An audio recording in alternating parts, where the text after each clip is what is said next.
This is a demonstration of the new TaleSpire Relay plugin.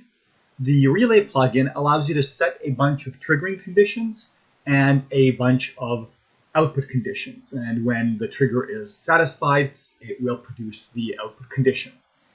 It currently works with any stat messaging plugin, so you can use it with things like the extra asset registration ear plugin. You can use it with things like the light plugin and others. Now, at the moment, we still have not cracked the prop code, so this plugin will not work with the levers that are in Core TS. You will need to use custom assets to make it work, but other than that, it is pretty flexible. So let's show the basic use.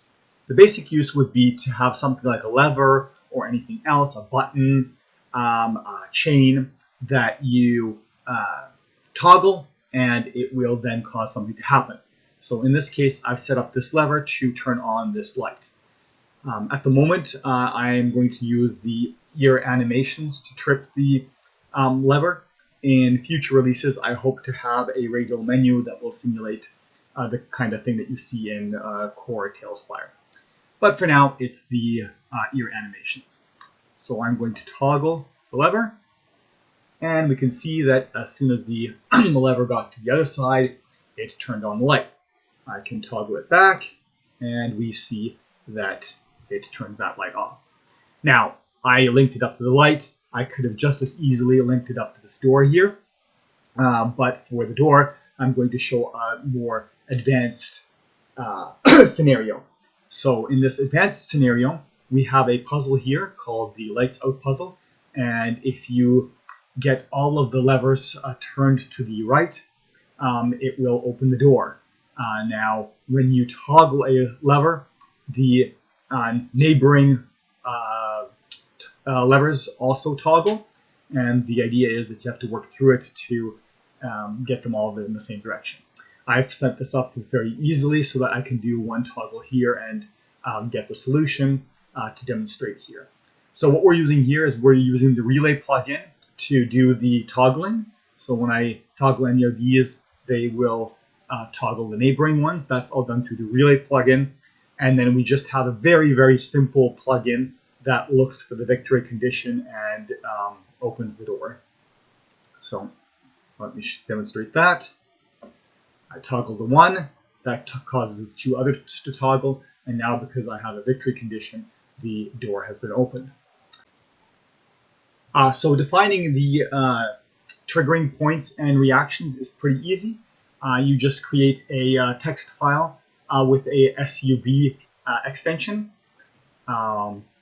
and then on each line you can define a triggering point. So here, for example, we are looking at the animation tag for the extra asset registration. We're looking for a asset named lever 01, and if it is in state 1, it has the value 1, then we do this reaction. We have a similar condition here for state 2, that we do that that reaction. Then we have here for lever 10, if it's in state 1, it does that reaction, and so on and so forth.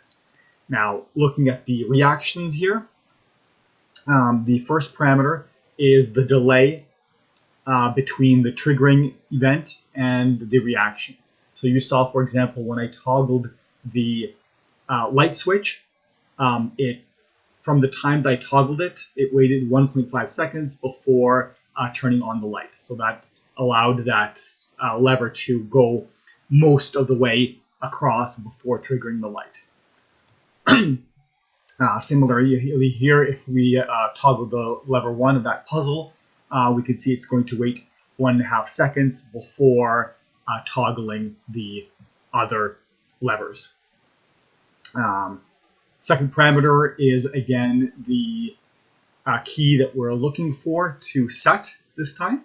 So the triggering was what key we want to read. This time, what key we want to set. So we're going to set the animation for lever 2. And then here we have the value. If we write any value here, like 1, 2, or state 0, open, closed, that's exactly what it would write to that key. The tilde is a special notation. What that does is it toggles a numeric value. So, for example, here, it's saying toggle the numeric value, and it's saying there's 2 states. So that would toggle between 1 and 2. If I had here, for example, a tilde 3, it would realize that there's 3 states, and it would basically toggle between 1, 2, and 3. This way, you can make more, not just 2-state levers or chains or whatever. You can make multi-state. And then that's the format for basically the reaction, but you can then follow that up with the exact same format for multiple reactions. So in this case, again, when we have lever 1 toggled to the first state, we can see that it's going to toggle lever 2 and toggle lever 4. Those are the 2 neighboring ones. Now, if I was doing the whole puzzle here, which I didn't, I cheated. I just made the one toggle that I needed to demonstrate this with. But if I was doing the rest of them, I would just fill in more of these, and for each one of them, I would fill in what I wanted to toggle.